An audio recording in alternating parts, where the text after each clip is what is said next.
Students, स्वागत है आप सभी का आपके अपने educational channel M and M by A पे। तो चलिए स्टूडेंट्स, शुरू करते हैं आज का हमारा 10th क्लास का नेक्स्ट वीडियो।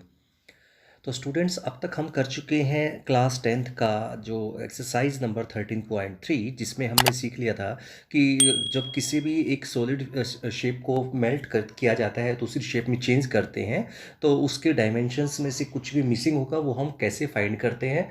फॉर एग्जांपल, अगर आपका कोई भी सॉलिड फिगर आपका सिलेंड्रिकल शेप में है और उसको मेल्ट करके आपने स्फीयर में शेप में चेंज कर दिया, तो उसके बारे में आपसे पूछा जाएगा कि उसका रेडियस क्या होगा स्फीयर में आने के बाद। इस तरह से कुछ भी क्वेश्चन पूछा जा सकता है। तो वो हमने लास्ट वीडियो में हमने कर लिया था। अगर आपने वो वीडियो नहीं देखा है तो यहाँ पे ऊपर आई बटन आएगा, उस पर क्लिक कीजिएगा, वहाँ से आपको लिंक मिल जाएगा। तो चलिए स्टूडेंट्स, शुरू करते हैं आज का हमारा नेक्स्ट टॉपिक। और जो नेक्स्ट जो टॉपिक है वो है हमारी एक्सरसाइज नंबर 13.4। तो 13.4 शुरू करते हैं। सबसे पहले फर्स्ट क्वेश्चन देख लेते क्या है। A drinking glass is in the shape of a frustum of a cone of height 14 centimeter. The diameter of the two circular ends with are 4 centimeter and 2 centimeter. Find the capacity of the glass. तो अब इस exercise की जब हम बात करते हैं तो आपने एक वर्ड देखा है यहाँ पर जो है फ्रस्टम। ठीक है, ये वर्ड जो है फ्रस्टम, ये क्या है पहले हमें ये समझना पड़ेगा। तो उसको मैं थोड़ा सा एक बार इसको मैं बीच में रोकता हूँ, स्टॉप कर रहा हूँ यहाँ पे अपने इस पोर्शन को। उससे पहले आपको इंट्रोडक्शन दे देता हूँ फ्रस्टम होता क्या है, क्योंकि इसके बारे में आपको बताना जरूरी था, इसलिए इस इंट्रोडक्शन में ही मैंने अब इसको इंक्लूड कर रहा हूँ। तो ये फ्रस्टम क्या होता है पहले ये समझना है। तो frustum is a shape of a glass और ए बास्केट और may be a flower pot. कोई भी, जैसे आपका कोई भी शेप जो आप मैंने सामने बना रहा हूँ आपके, ये जो शेप, जो भी इस शेप में जो भी चीज़ें होती हैं, that is known as frustum. ठीक है, इसी को हम फ्रस्टम बोलते हैं। ठीक है, FRUSTUM, फ्रस्टम। ठीक है, frustum is a part of a cone. किसी भी कोन का एक पार्ट होता है। अगर किसी भी कोन को देखिए, जैसे इसको मैं पूरा कर दूं कंप्लीट, तो ये कोन शेप आपको नजर आएगी। इस कोन को जब हम यहाँ पे एक वर्टिकली इसको ऐसे हॉरिजेंटली जो हम कट करते हैं किसी भी जगह पे, स्ट्रेट कट करते हैं, तो जो एक शेप ऊपर आपको जो शेप नजर आ रही है, ये शेप जो है this is known as frustum. यानी कि जो नीचे जो पोर्शन है that will be a cone. ठीक है, नीचे का जो पोर्शन वो कोन ही रहेगा, कोन की शेप ही रहेगी। तो वो फ्रस्टम जो है वो एक कोन से ही बनता है। तो कोन का जो अपर पार्ट है, जो दो पार्ट में ब्रेक करने से बनती है शेप। ठीक है, ध्यान रखें, जो कट लगाना है वो आपको हॉरिजेंटली लगाना है, ये ध्यान रखें। ठीक है, तो आपको जो कट लगाया, तो उस कट लगाने से जो शेप ऊपर वाली जो शेप नजर आएगी, that is known as frustum. इसी को हम फ्रस्टम बोलते हैं। तो फ्रस्टम के बारे में हमें सिंपल सी बातें कुछ समझनी है, और वो क्या है पहले हम वो समझते हैं। सबसे पहले हम बात करते हैं फ्रस्टम के बारे में। तो फ्रस्टम की एक शेप होती है that is in the shape of a glass और मे बी ए बास्केट। ठीक है, तो इनकी जब हम बात करते हैं तो हम सबसे पहले बात करते हैं वॉल्यूम की। जैसा कि आपको पता है कि हमने तीन चीज़ें समझते हैं हर चीज़ में। हमने कोई भी शेप आप लेके चलते हैं तो तीन ही चीज़ आपके लिए मेन होती है, volume, curved surface area and total surface area. तो सबसे पहले बात करते हैं इसकी वॉल्यूम की। तो इसमें आप देखिए ध्यान से, इसकी डायमेंशंस में क्या क्या इंक्लूडेड है, तो देखेंगे ज़रा ध्यान से। तो इसमें डायमेंशंस में देखिए, सबसे पहले ऊपर जो है that is known as radius R1, जो बड़े वाला रेडियस है। और जो नीचे का जो पोर्शन है that is also a radius, that is R2, small radius, छोटे वाला जो रेडियस है उसको हम R2 से डिनोट कर सकते हैं। जो इसकी हाइट रहेगी फ्रस्टम की, ये वाली height, that is H, small h। ठीक है, और जो स्लैंट हाइट है ये वाली, ये जो शेप है ये वाली साइड में, तो इसको हम कहते हैं L, जो कि नॉर्मली L ही बोलते हैं, कौन की जो स्लैंट हाइट होती है उसको। ठीक है, तो हमें R1, R2, H और L, चार चीज़ों की ज़रूरत होती है। तो इन चार चीज़ों से आपका कोई भी फॉर्मूला, जो हमें तीन फॉर्मूले चाहिए होते हैं, वो बन जाएंगे। सबसे पहले फ्रस्टम की वॉल्यूम की बात करें तो वॉल्यूम का फॉर्मूला होता है 1/3 पाई H। ठीक है, R1 square plus R2 square plus R1 R2। ठीक है, प्लस R1 R2। फिर से रिपीट कर देता हूँ, 1/3 पाई H, और ये जो आएगा पोर्शन कॉमन आएगा, इसके बाद बचेगा R1 square plus R2 square plus R1 R2। R क्या है, H क्या है वो आपको पता है, R1 और R2 क्या है और H क्या है वो आपको पता है। तो वैल्यूज़ आपको पुट करनी है। तो इस तरह से आप वॉल्यूम फाइंड कर सकते हैं किसी भी फ्रस्टम का। ठीक है, ये फॉर्मूला रट लीजिएगा, नोट कर लीजिएगा। अब आगे चलते हैं नेक्स्ट पोर्शन पे। नेक्स्ट पोर्शन जो आता है वो है आपका curved surface area of a frustum. किसी भी फ्रस्टम का कर्व्ड सरफेस एरिया CSA, ठीक है, curved surface area of a frustum, ठीक है, शेप वही रहेगी जो मैंने पहले बनाई थी। तो इसमें होता है pi L R1 plus R2, ठीक है, ये है इसका formula, pi L R1 plus R2, ये इसका फॉर्मूला है फ्रस्टम का कर्व्ड सरफेस एरिया फाइंड करने का। तो ये आपको नोट कर लीजिएगा, ये हम जो बता रहा हूँ मैं। और लास्ट में बनता है टोटल सरफेस एरिया, ठीक है, टोटल सरफेस एरिया। अब फ्रस्टम की जो मैं अब बता दूँ शेप, तो वैसे अब मैंने रब कर दी, लेकिन यहाँ पे आप देख सकते हैं ये फ्रस्टम ही है। तो टोटल सरफेस एरिया जो होता है वो किससे बनता है, आपको पता है टोटल का मतलब नाम ही टोटल है, तो कर्व्ड सरफेस एरिया और अपर और लोअर एरिया दोनों को मिला के जो तीन पोर्शन है, ऊपर और नीचे और जो बीच में रह गया, तो उनको मिला के टोटल सरफेस एरिया बनता है। तो टोटल सरफेस एरिया का फॉर्मूला बन जाएगा pi L R1 plus R2, that is curved surface area तो लेना ही लेना है, उसमें क्या ऐड कर देंगे, upper portion that is circular portion, और सर्कल का एरिया आप जानते हैं पाई R² होता है, तो पाई R1 स्क्वायर, क्योंकि रेडियस को हमने ऊपर वाली रेडियस को R1 कहते हैं, ठीक है, प्लस नीचे वाली जो radius that is R2 square. तो अब डिपेंड करता है क्वेश्चन पे कि आपका क्लोज्ड शेप है या ओपन शेप है कहीं से, तो आप उसको इंक्लूड मत करना। फॉर एग्जांपल अगर आप बात करते हैं किसी ग्लास की, तो ग्लास में हम अगर बात करें टोटल सरफेस एरिया की, तो ग्लास में जब टोटल सरफेस एरिया की बात करेंगे तो उसमें हम कौन सा पोर्शन हटा देंगे, ये वाला पोर्शन। क्यों, क्योंकि ऊपर वाला पोर्शन खाली होता है, ओपन होता है, ऊपर से खुला होता है, तो उसमें ये वाला पोर्शन नहीं ऐड करना है आपको, ठीक है। क्यों नहीं करना, क्योंकि ग्लास जो होता है वो ऊपर से खुला होता है, ठीक है। तो उम्मीद करता हूँ आपने तीनों फॉर्मूले नोट कर लिए होंगे। तो अब तीनों फॉर्मूलों को याद करने के बाद हम चलते हैं क्वेश्चंस पे। तो फर्स्ट क्वेश्चन पे चलते हैं। फर्स्ट क्वेश्चन क्या है, देखिए हम फिर से चलते हैं। Drinking glass is in the shape of a frustum of a cone of a height 14 centimetre, the diameter of two circular ends are 4 centimetre है 2 सेंटीमीटर। अब ये कॉमन सेंस की बातें आती हैं कि 4 किस साइड होगा, 2 किस साइड होगा। जो ऊपर वाला पोर्शन ग्लास का होता है दैट इज 4 सेंटीमीटर, एंड जो लोअर पोर्शन होगा ऑफ ग्लास का वो होगा 2 सेंटीमीटर। वो है डायमीटर, ध्यान रखिएगा डायमीटर है, दैट इज नॉट रेडियस, ठीक है। तो आप रेडियस के लिए इसका हाफ कर दीजिए, तो आपका अपर रेडियस जो आएगा that is 2 centimetre, and lower radius जो आएगा इसका हाफ करने से दैट इज 1 सेंटीमीटर।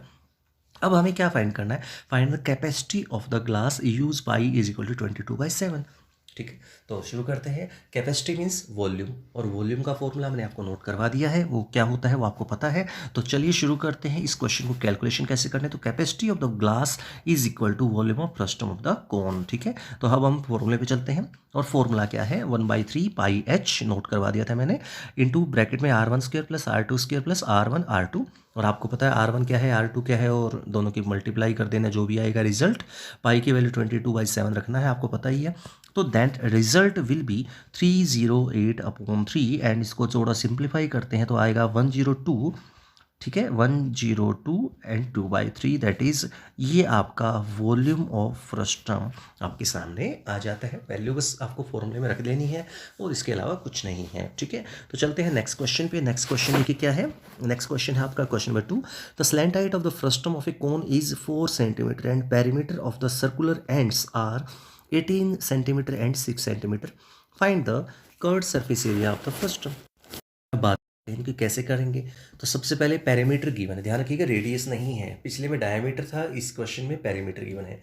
अब पेरीमीटर क्या होता है आप जानते हैं, क्या होता है 2πr, ठीक है, 2πr होता है पेरीमीटर, आप सर्कमफ्रेंस भी कह सकते हैं।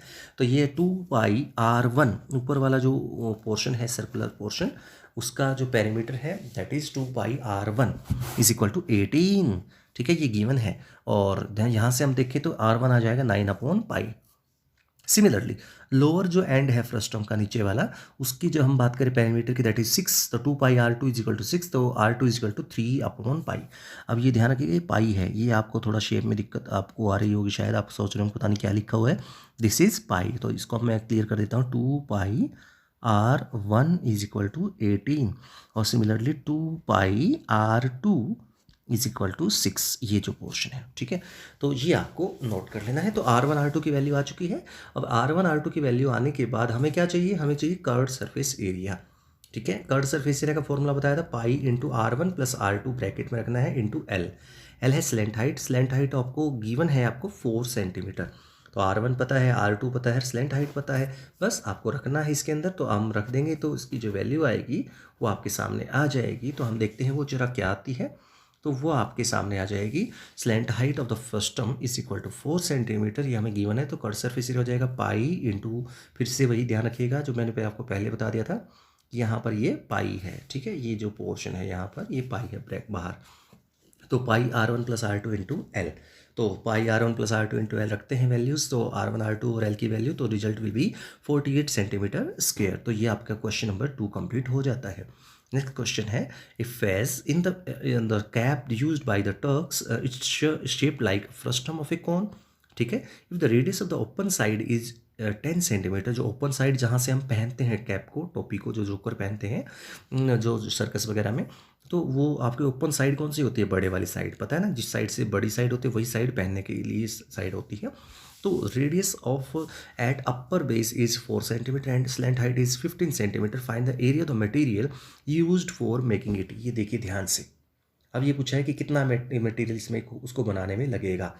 तो मैंने जैसे कि ग्लास वाले एग्जांपल में मैंने आपको समझा दिया था, टोटल सरफेस एरिया की बात करें तो इसमें एक पोर्शन जो है जिसमें ऐसी जगह जहाँ पे हमें कुछ नहीं लगाना, खुला रखना है, तो उसका एरिया हमें ऐड नहीं करना है। तो जो मैंने आपको पिछले जो फॉर्मूले के टाइम पे मैंने आपको बता दिया था कि इसको हम चेंज कर लेंगे, कौन सा माइनस करना है या हटाना नहीं लेना उसको, वो जगह है वहाँ में मैंने एक फॉर्मूला बताया था, उसमें हम क्या करेंगे, सिंपल वही वो पोर्शन हटा दिया जाएगा जो हमें नहीं रिक्वायर्ड है। तो अगर बात करें इस कैप की, तो कैप में हमें क्या क्या चाहिए, कैप के लिए हमें जो कैप में मटेरियल चाहिए वो कहाँ लगेगा, एक तो कर्व सरफेस एरिया पे लगेगा, चारों तरफ लगेगा, और लगेगा ऊपर की तरफ, ठीक है, ऊपर की तरफ भी लगेगा। तो यानी कि कहने का मतलब टोटल सरफेस एरिया में कर्व सरफेस एरिया में जो आपका जो ऊपर वाला पोर्शन, जो क्लोज्ड पोर्शन है, उसको प्लस कर देंगे, क्योंकि नीचे वाला पोर्शन तो ओपन है, तो वहाँ तो हमें यूज़ नहीं करना एरिया कुछ भी, ठीक है, तो वो मटेरियल हमें लगाना ही नहीं है वहाँ पे, तो एरिया की ज़रूरत ही नहीं पड़ेगी, तो हम उसको यूज़ कर सकते हैं, दोनों को ऐड कर देंगे। तो हमें क्या क्या चाहिए उसके लिए, radius of the open top, open side is 10, यानी कि ओपन साइड जो नीचे की साइड है उसका 10 है, तो रेडियस हो जाएगी इसकी 10 सेंटीमीटर नीचे की साइड, R1, ठीक है, R1 हो जाएगा आपका 10। Radius of the upper base, upper मतलब जो बंद साइड है, बंद साइड यानी कि छोटी साइड बंद होती है इसमें, तो वो 4 सेंटीमीटर है, ठीक है, 4 सेंटीमीटर। स्लैंट हाइट L हमें गिवन है 15 सेंटीमीटर, और पाई हमें गिवन है 22/7 यूज़ करना है। तो हमें एरिया चाहिए, तो हम सिंपल टोटल सरफेस एरिया हम लगा देंगे, लेकिन ध्यान रहे मैं फिर से बता रहा हूँ, जो साइड यहाँ पे ओपन है उसको हमें ऐड नहीं करना है, ठीक है। तो इस पर फॉर्मूला लगा दीजिए, फॉर्मूला लगाने से हमारे पास क्या आ जाएगा, तो ये फॉर्मूला आपके सामने है, pi into R1 plus R2 plus pi R2 square, क्योंकि R1 स्क्वेयर मैंने बता दिया था पिछले फॉर्मूले के टाइम पे कि ये हमें यूज़ नहीं करना है। तो बस ये वैल्यूज़ रखनी है, वैल्यूज़ जब आप रखते हैं तो इनकी वैल्यू आ जाएगी आपके सामने है 210 पाई प्लस 16 पाई, यानी कि ये आ जाएगा 226 इंटू 22/7, ठीक है। इसको सिंप्लीफाई करेंगे तो आपके सामने जो रिजल्ट है वो आ जाएगा, and that will be the area. Area जो होता है वो आपको पता है स्क्वायर सेंटीमीटर में होता है, तो ये आपका रिजल्ट आ जाएगा आपके सामने, ठीक है। ये है आपका क्वेश्चन नंबर 3। अब चलते हैं क्वेश्चन नंबर 4 पे। अब क्वेश्चन नंबर 4 पे चलते हैं। तो कंटेनर है कोई भी, open from top and made up of metal sheet, is in the form of a frustum, ठीक है। ये कंटेनर है, टब होता है नॉर्मली, जैसे कपड़े धोने के लिए हम यूज़ करते हैं, ठीक है। इस frustum of a cone of height 16 centimetre, जो हाइट उसकी 16 सेंटीमीटर, देख भी सकते हैं फिगर में दे भी रखा है, and radii of lower and upper end are 8 and 20 centimetre respectively. Find the cost of milk which can be completely fill the container at the rate of 20 rupees per liter. Also find the cost of the metal sheet used to make the container if it cost rupees 8 per 100 centimetre square. Pi आपको लेना है 3.14, ठीक है। ये mention तो वही हम लेंगे जो अगर मेंशन नहीं तो हम 22/7 लेंगे, ठीक है। शुरू करते हैं। तो सबसे पहले रेडियस हमें गिवन है 20 सेंटीमीटर, बड़े वाली रेडियस है वो 20 है R1, और R2 आपका 8 है, और हाइट ऑफ द कंटेनर है वो है 16 सेंटीमीटर। तो तीन चीज़ तो हमें मेंशन है, ठीक है। आगे चलते हैं। तो देखिए स्लैंट हाइट हमें पता है, ये थोड़ा सा आपको समझने वाली बात आती है। ये देखिए कैसे समझना है, इसके लिए हम एक फ्रस्टम की शेप बना लेते हैं यहाँ पर, ठीक है। अब मैं इसको कलर चेंज कर लेता हूँ, ठीक है।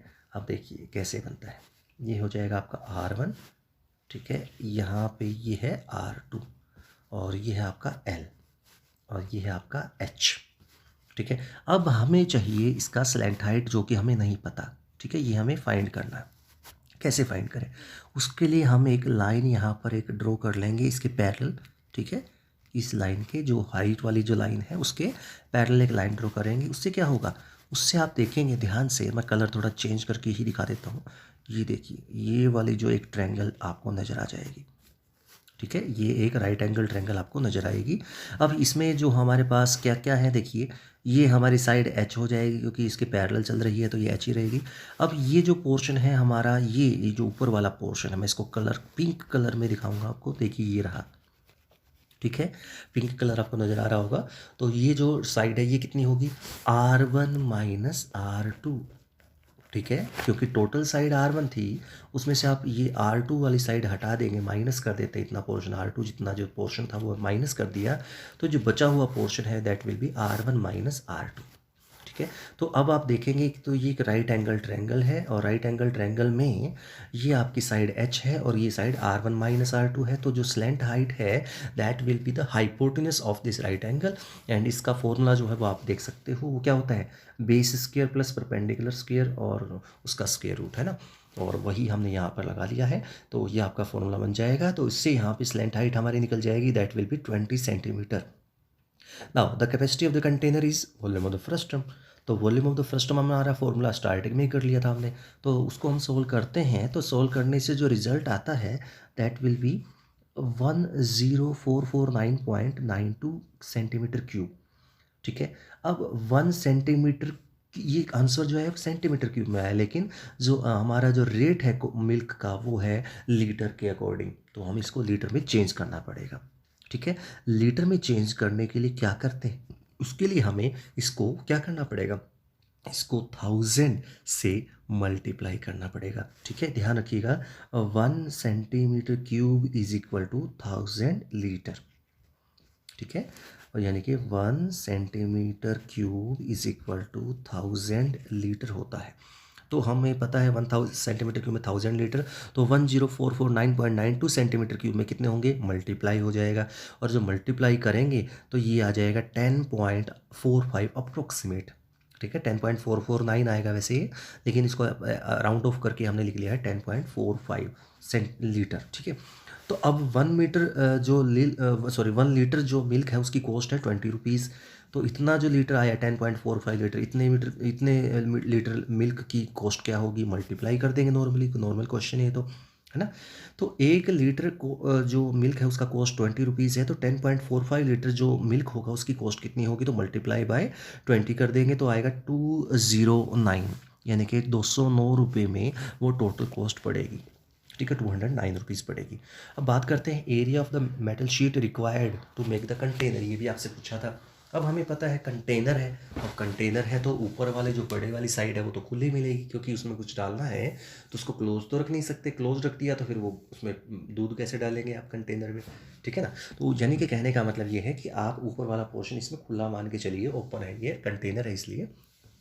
तो इसका फॉर्मूला क्या बना, ये पिछले क्वेश्चन वाला ही बन गया, क्या था, कर्ड सरफेस एरिया, और ये जो होगा इसका वो प्लस बेस का एरिया, और बेस में आप जानते हैं रेडियस R2 है, तो उसके अकॉर्डिंग सर्कल का जो एरिया है नीचे का सर्कुलर पोर्शन है पाई R2 स्क्वायर, ठीक है। तो ये हम ऐड कर देंगे तो रिजल्ट जो आएगा वो आपके सामने आ जाएगा। आप इसको कैलकुलेशन पार्ट कर सकते हैं आराम से। तो कैलकुलेशन पार्ट करने से हमारे पास जो रिजल्ट आएगा वो आप देख सकते हैं, आपके सामने है स्क्रीन पर। तो ये हो जाएगा टोटल एरिया 624 पाई सेंटीमीटर स्क्वायर, ठीक है, वैल्यू रखने से ये वैल्यू आ चुकी है। अब 100 सेंटीमीटर स्क्वायर जो मेटल शीट है उसकी कॉस्ट जो थी 8 रुपीज़ थी। अब 624 पाई जो हमारा टोटल एरिया आया है इसका, उसकी कितनी होगी, तो मल्टीप्लाई बाई 8।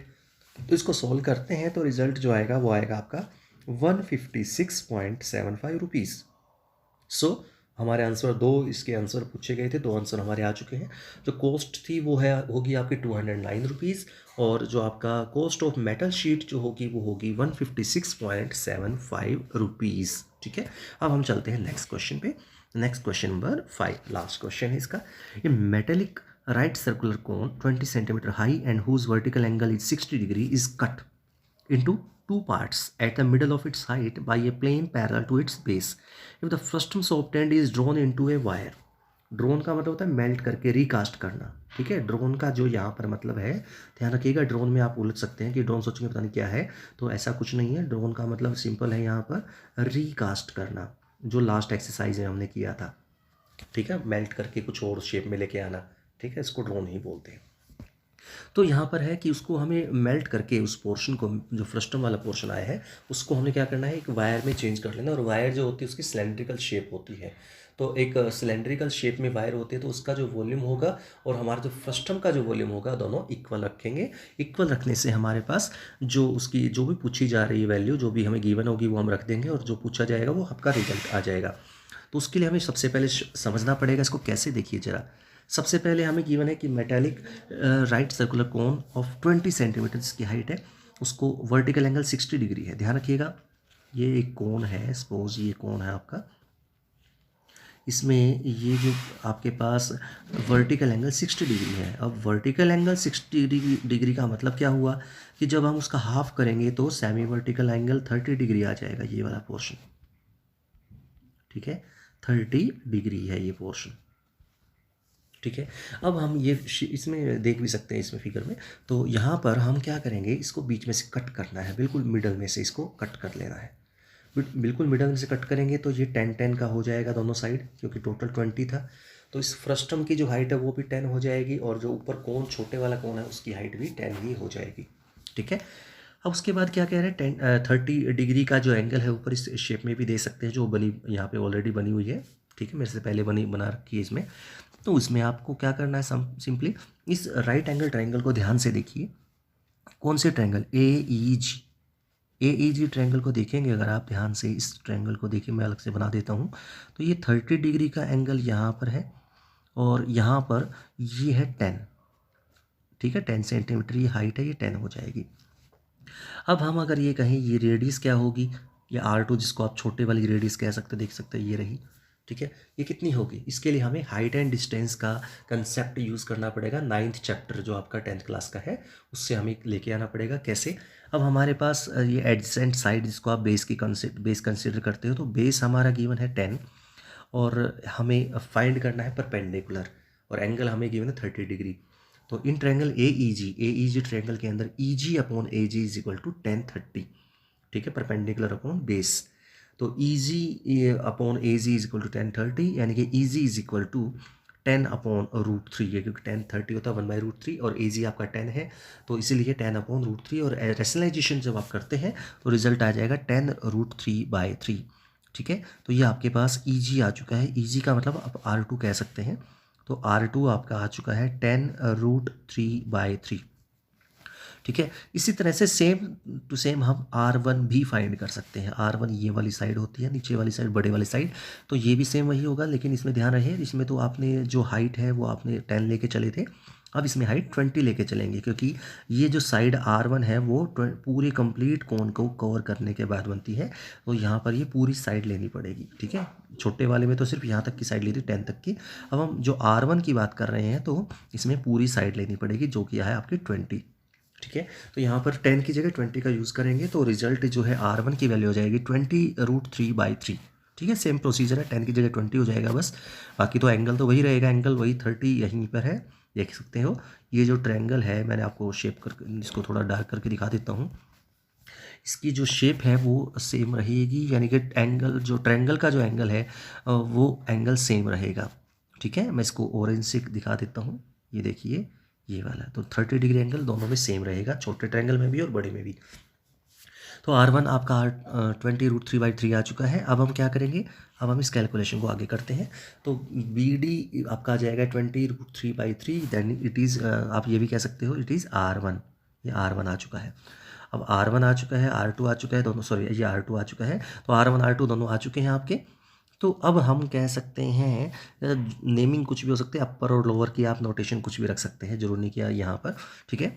तो height of the container, height of the container हमें पता है 10 थी, क्योंकि हमें पता है टोटल जो फ्रस्टम है उसकी हम बात कर रहे हैं, फ्रस्टम जो बना हुआ है वो उसकी हाफ से बना हुआ है कोन के, तो यानी कि 10 से बना हुआ है। तो वॉल्यूम ऑफ द फ्रस्टम हमने निकाल लिया। तो फ्रस्टम का वॉल्यूम हमने वैल्यूज़ रखनी है, वैल्यूज़ आपके सामने है, तो वैल्यूज़ रखने से आपकी कैलकुलेशन पार्ट आपको करना है, खुद से कर सकते हो आराम से, ठीक है। तो करने के बाद जो आपका रिजल्ट आता है वो आपका आ जाएगा 22,000/9, ठीक है, सेंटीमीटर क्यूब। ये वॉल्यूम ऑफ फ्रस्टम आ चुका है। अब हमारे पास क्या किया हमने, उस फ्रस्ट्रम को क्या करना है, अब देखिए ये फ्रस्ट्रम है, ठीक है, उसको हमने मेल्ट करके एक वायर में चेंज करना है। और वे वायर कैसी होती है, सिलेंड्रिकल शेप होती है, ठीक है। वायर की जो शेप है वो सिलेंड्रिकल शेप है, और सिलेंड्रिकल शेप में जो रेडियस हमें चाहिए और हाइट, दो चीज़ चाहिए होती है, रेडियस और हाइट। तो हाइट जो है वो लेंथ हम कह सकते हैं एल, और रेडियस हमें हमें डायमीटर गिवन है 1/16, तो उसका हाफ करेंगे तो 1/32। ध्यान रखिएगा 1/16 का हाफ करेंगे तो 1/32 आएगा, ना कि 1/8। कुछ बच्चे गलती जल्दबाजी में 1/16 का हाफ 1/8 कर लेंगे, क्योंकि 16 का हाफ 8 होता है ना, तो इसलिए सोच सकेंगे कि 1/16 का हाफ 1/8, तो गलत हो जाएगा, ठीक है। थोड़ा सा आराम से करना है, तो 1/32 सेंटीमीटर इसका रेडियस आ जाएगा। अब हमें पता है कि हमने उसको मेल्ट करके हमने कोन में जो सॉरी फ्रस्ट्रम को हमने सिलेंडर में चेंज किया है, तो जो उसका दोनों का वॉल्यूम है वो सेम होगा। तो जो हमारा फ्रस्ट्रम का वॉल्यूम है 22,000/9 है, वो इक्वल टू होगा volume of this cylindrical wire. तो उसकी क्या होगा रेड उसका वॉल्यूम πr²h, क्योंकि सिलेंडर का वॉल्यूम πr²h होता है। तो r हमें पता है 1/32, और हाइट हमें नहीं पता, तो हमें जो वो तो हमें फाइंड करनी है, पता ही हो तो, ठीक है। तो हम फाइंड करने तो एच डी छोड़ देंगे, एल कह दीजिए, एच कह दीजिए। तो दोनों का वॉल्यूम को हम इक्वल रखेंगे, और दोनों के वॉल्यूम को जब इक्वल रखते हैं आप, तो इक्वल रखने से जो रिज़ल्ट आता है वो एल की वैल्यू आ जाती है, और एल की वैल्यू जो आएगी वो आपकी आएगी सबसे पहले सेंटीमीटर में, ठीक है। ये ध्यान रखिएगा, एक बात मैं बताने वाला हूँ, 796,444.44 सेंटीमीटर, ठीक है। लेकिन आप आंसर अगर बुक में देखेंगे तो मीटर में कन्वर्ट कर रखा है, ठीक है। कुछ बच्चे ऐसे होंगे सोचेंगे कैलकुलेशन मिस्टेक कहीं ना कहीं कर रखी है, क्योंकि आंसर आएगा 7,964.44 मीटर, और आप देख रहे होंगे आंसर इसको मिलाने की कोशिश कर रहे होंगे। तो ध्यान रखिएगा ये सेंटीमीटर में आया आपका आंसर, लेकिन हमारा जो आंसर गिवन है बुक में वो मीटर में है। तो अगर आप एग्जैक्ट मिलाना चाहते हैं, आपका वैसे ये भी चलेगा, कोई दिक्कत नहीं, क्योंकि अगर आप सेंटीमीटर मेंशन कर देते हैं तो ये भी एक ही बात है। बट अगर आप एग्जैक्ट मिलाना चाहते हैं तो आप उसको 100 से डिवाइड करके मीटर में कन्वर्ट कर सकते हैं, ठीक है। तो मीटर में कन्वर्ट करने के लिए 100 से कर सकते हैं, इससे मल्टीप्लाई करेंगे 100 से, तो ये आ जाएगा आपका 7,964.44 मीटर। तो ये आपका आ जाएगा लेंथ ऑफ द वायर। तो इस वायर की जो लेंथ है वो आपकी आ जाएगी 7,964.44 मीटर। तो स्टूडेंट्स, इसी के साथ आज का वीडियो यहीं पे एंड करता हूँ। उम्मीद करता हूँ आपको समझ में आ गया होगा। तो अगर आपने इस चैनल को सब्सक्राइब नहीं किया है, सब्सक्राइब कर दीजिएगा, लाइक कीजिएगा, शेयर कीजिएगा। मिलते हैं नेक्स्ट वीडियो में, तब तक के लिए thank you for watching this class.